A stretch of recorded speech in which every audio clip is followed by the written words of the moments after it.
Hello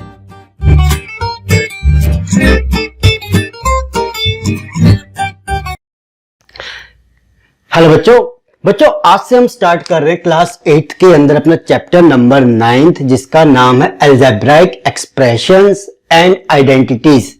भाई अब इसको हम हिंदी में कहते हैं बीजीय व्यंजक और सर्व समीकरण। तो जिन बच्चों को हिंदी में गणित हो वो फॉलो कर लीजिए। अब बात आती है अलजेब्राइक एक्सप्रेशंस, तो हमने अच्छे से करे हुए हैं कि अलजेब्रिक एक्सप्रेशन क्या होते हैं या उसके अंदर जो भी हमने एडिशन सब्ट्रैक्शन काफी चीजें कर ली थी। एंड आज साथ में आ गया आइडेंटिटीज। तो एक बार आज पहले हम क्या करेंगे कि एक रिवीजन लेते हैं कि एक्सप्रेशन क्या होते हैं, वो उसके अंदर क्या क्या हमारे पास चीजें होती है उसे समझते हैं। देन आगे चलेंगे कि भी हमारे पास इस 8th क्लास में अब नई टॉपिक क्या है।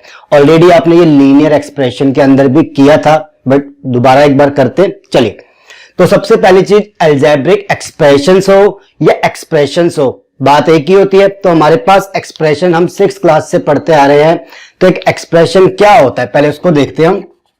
आ जाइए, जल्दी से करेंगे, कोई ज्यादा टाइम नहीं लेंगे क्योंकि आपको ऑलरेडी पता है। बस एक छोटा सा कहते हैं ना चाहिए होता है रिवीजन, वो कर रहे हैं हम।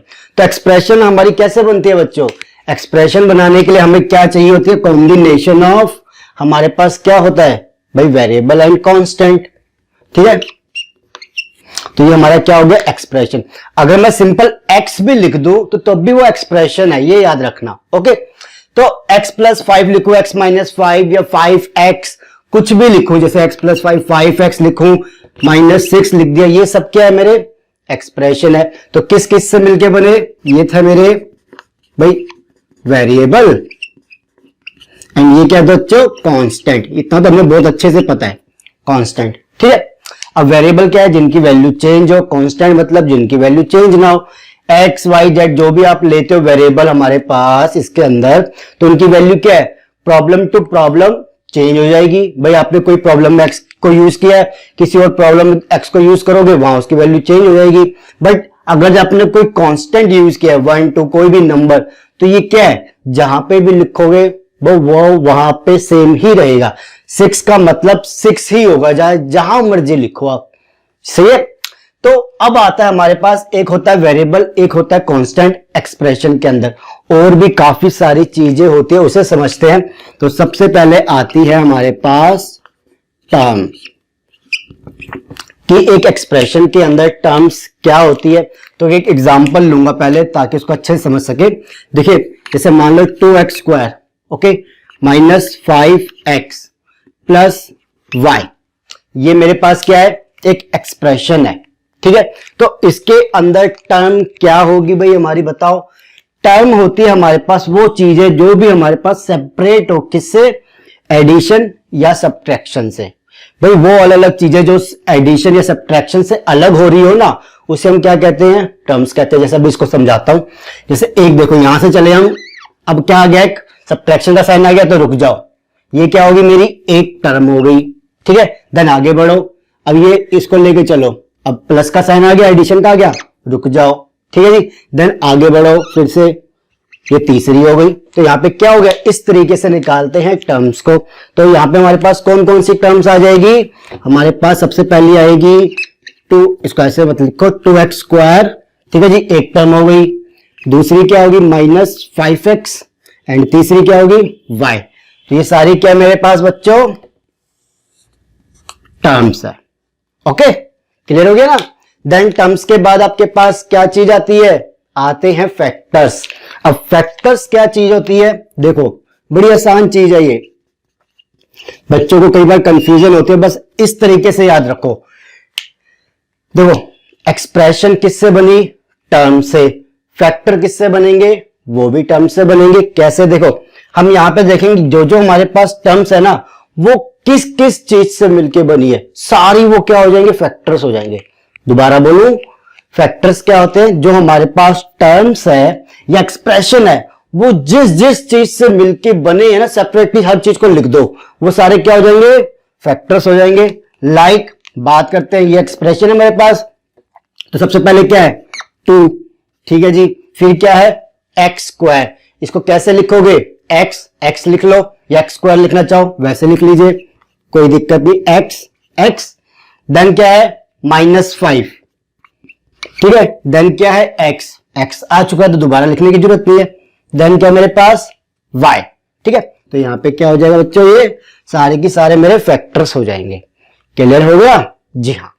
अब देखो आगे, अब मेरे पास फैक्टर्स आ गए। फैक्टर्स के बाद आता है नाम कोफिशिएंट का हमारे पास, कि कोफिशिएंट क्या होता है। अब कोफिशिएंट होता है न्यूमेरिकल वैल्यू ऑफ टर्म्स। जो हमारे पास टर्म्स है उनकी न्यूमेरिकल वैल्यू को हम क्या कहते हैं? कोफिशिएंट। न्यूमेरिकल लिख लो आप इसको अपनी नोट में, न्यूमेरिकल वैल्यू ऑफ टर्म्स।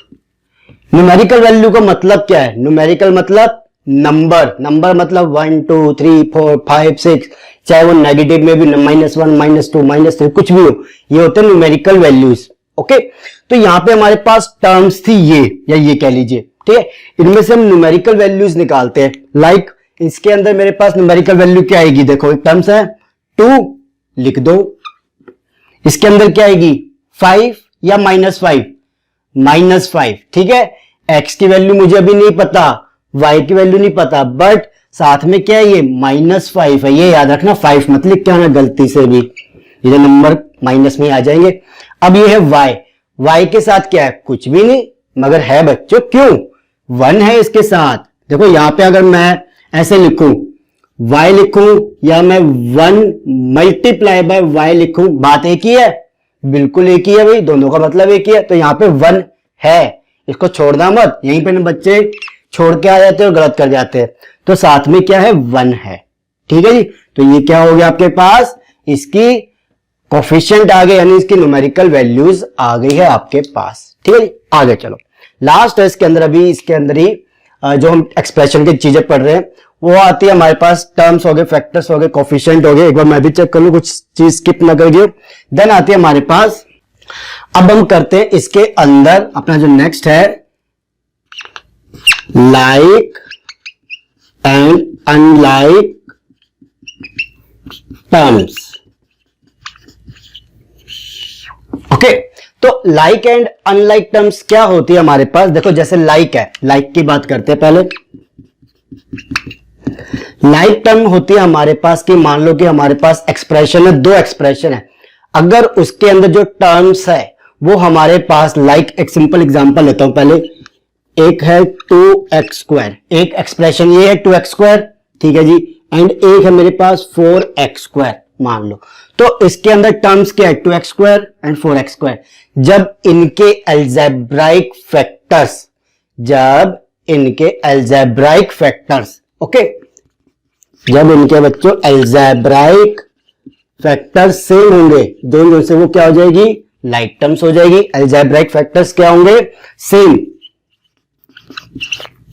तो इसमें से लाइक टर्म क्या हो जाएगी? देखो इसका क्या है? x², अलजेब्रिक फैक्टर क्या है? x², इसका भी सेम है x², तो ये क्या हो जाएगी? लाइक टर्म हो जाएगी। क्यों भाई? यहां पे आपको ये 2 या 4 नहीं देखना ना, ये जो अलजेब्रिक फैक्टर है x y z ये एग्जैक्टली सेम होने चाहिए, ठीक है। लाइक जैसे कि एक छोटा सा एग्जांपल और ले लेता हूं मैं, कि मान लो कि 4x² प्लस 5y ये एक एक्सप्रेशन है, एंड एक मैं कहता हूं 3y माइनस में 5x²। अब इसमें से बताओ कि हमारे पास सेम सेम यानी लाइक टर्म्स कौन कौन सी है? तो बहुत ही सिंपल है। कैसे कहोगे कि देखो यहां पे इसका अलजेब्रिक फैक्टर क्या है? x², यहां पे इसका अलजेब्रिक फैक्टर क्या है? x², तो यानी 4x² एंड माइनस 5x² क्या होगी हमारी? भाई लाइक टर्म हो गई। एंड एक और है हमारे पास, देखो इसका y है, इसका भी y है, तो ये भी हमारी क्या हो जाएगी? आपस में लाइक टर्म्स हो जाएगी, ठीक है। इस तरीके से क्लियर हो गया। अगर मैं साथ में इसके कुछ और लगा देता और ना होती तो वो क्या होती? अनलाइक टर्म हो जाती। सिंपल चीज समझ गए। लाइक क्या होगी? जब ऐसे सेम मिले, जब अलजेब्रिक फैक्टर से मिले। अनलाइक क्या होगी? जब ना मिले, ठीक है। तो अनलाइक कराने की जरूरत नहीं ना अलग से, ठीक है जी। अब हमारे पास आती है जो अगला आता है कि मोनोमियल, बाइनोमियल एंड ट्राइनोमियल या हमारे पास एक सेकंड रुक जाइए, पॉलिनोमियल, बाइनोमियल, ट्राइनोमियल तो चलो नहीं कराया। हमारे पास नेक्स्ट आता है कि मोनोमियल, ठीक है जी। देन आता है binomial, binomial, trinomial and polynomial, ठीक है। ये चीजें क्या होती है, ये सारे के सारे एक्सप्रेशन है हमारे। ओके, लिख लीजिएगा नाम आगे, एक्सप्रेशन। अब ये ऑलरेडी हमने वैसे तो 7th क्लास में या 8th में भी शायद किया था, कोई बात नहीं, दोबारा बताता हूं। मोनोमियल एक्सप्रेशन क्या होती है, जब मोनोमियल मतलब 1, तो हमारी एक्सप्रेशन में सिर्फ एक ही टर्म होगी, समझे बात। मोनोमियल मतलब जब ओनली 1 टर्म, वो एक्सप्रेशन जिसके अंदर सिर्फ एक ही टर्म होगी उसे हम क्या कहेंगे, मोनोमियल। लाइक मैं कहता हूं 3x है, ये क्या है, एक ही टर्म है, तो क्या कहेंगे, ये मोनोमियल टर्म एक्सप्रेशन होगी। ऐसे में क्या हूं, -7y², तो ये क्या हो गई, हमारी मोनोमियल टर्म होगी। क्यों, एक्सप्रेशन होगी, क्यों, क्योंकि मोनोमियल मतलब एक ही टर्म होगी, ठीक है ना। तो ओनली 1 टर्म हो तो उस एक्सप्रेशन को हम क्या कहते हैं, मोनोमियल टर्म। देन आती है बारी हमारे पास बाइनोमियल एक्सप्रेशन, तो ये क्या होंगे, बाइनोमियल मतलब 2 टर्म्स, ओके, जिसमें ओनली 2 टर्म्स हो। उसको इससे मतलब नहीं है कि वेरिएबल क्या है, उनकी पावर क्या, कुछ मतलब नहीं है, सिर्फ 2 टर्म होनी चाहिए। तो लाइक एग्जांपल भाई 2x प्लस में y क्या है, 2 टर्म हो गई, एक ही हो गई, एक ही हो गई, सिंपल। ऐसे -5yxz मैंने ऐसे लिखा, प्लस में 6y लिखा, 2 टर्म होगी, 1 एंड 2, यही होगी ना, ठीक है। तो ये क्या होगी, बाइनोमियल। ट्राइनोमियल नाम ही बता रहा है, जिसमें क्या हो, 3 हमारे पास टर्म हो, एग्जैक्टली 3 टर्म्स, ओके। अब ये जैसे कोई एग्जांपल लेते हैं इसका, जैसे एग्जांपल लो आपकी 5y² प्लस में 5yz माइनस 3x, कितनी टर्म है बच्चों, 1 2 3, तो ये क्या है मेरी, ये होगी ट्राइनोमियल, 3 टर्म। पॉलिनोमियल क्या होती है, अब पॉलिनोमियल आप ये सोचोगे पॉलिनोमियल 4 होगी, क्यों, 1 2 3 ऐसे गिनती गिनती 4 ही होगी, नहीं। अब ऐसे करते करते कहां जाओगे, तो इन्होंने क्या किया, एक पॉलिनोमियल एक जनरल चीज निकाल दी कि भाई जो जितनी मर्जी टर्म हो, चाहे 1 हो, 2 हो, 3 हो, 4 हो, 5 हो, कोई फर्क नहीं पड़ता, वो सारी की सारी क्या होगी आपकी, हमारे पास पॉलिनोमियल बोलेंगे उसको। तो यानी n टर्म्स, कुछ भी हो सकती है n की वैल्यू, n टर्म्स एक्सप्रेशन,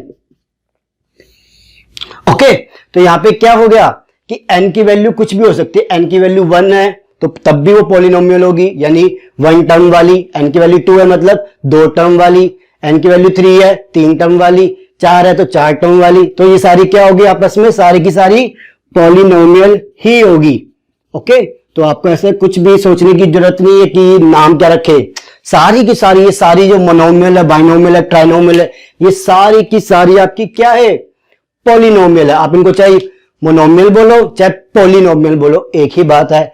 आप बाइनोमियल को मोनोमियल नहीं बोल सकते, ना मोनोमियल को बाइनोमियल या ट्राइनोमियल बोल सकते, नहीं। आप मोनोमियल को पॉलिनोमियल बोल सकते हो, बाइनोमियल को पॉलिनोमियल बोल सकते हो, ट्राइनोमियल को पॉलिनोमियल बोल सकते हो, ठीक है। बट इनका उल्टा नहीं कर सकते कि बाइनोमियल को ट्राइनोमियल बोल दिया, ट्राइनोमियल को मोनोमियल बोल दिया, नहीं, ठीक है। पॉलिनोमियल मतलब n टर्म, n की वैल्यू कुछ भी हो सकते हैं, 1 2 3 4, तो वो टर्म वाली हो जाएगी, ओके। तो बच्चों ये हो गया आपके पास कि रिवीजन जो हमने काफी जल्दी ले लिया है कि एक्सप्रेशन क्या होता है, इसके अंदर terms, factor, coefficient, like and unlike terms. Then उसके बाद हमारे पास मोनोमियल, बाइनोमियल, ट्राइनोमियल क्या होता है, पॉलिनोमियल क्या होता है, ठीक है। अब हम देखेंगे नेक्स्ट क्लास के अंदर, सॉरी नेक्स्ट क्लास कह रहा हूं, नेक्स्ट वीडियो के अंदर कि हमारे पास एडिशन एंड सब्ट्रैक्शन क्या होता है। तो एडिशन एंड सब्ट्रैक्शन तो हम कर चुके हैं, जहां पे हम क्या करते थे, सारी की सारी लाइक टर्म्स को एक तरफ कर लेते, बट वो तरीका अलग था। हम चीज वही करेंगे बट एक रो मेथड से करेंगे, ठीक है। चलिए इसे कर लीजिए, मैं सेकंड टॉपिक आपके लिए रेडी करता हूं, ठीक है। चलिए।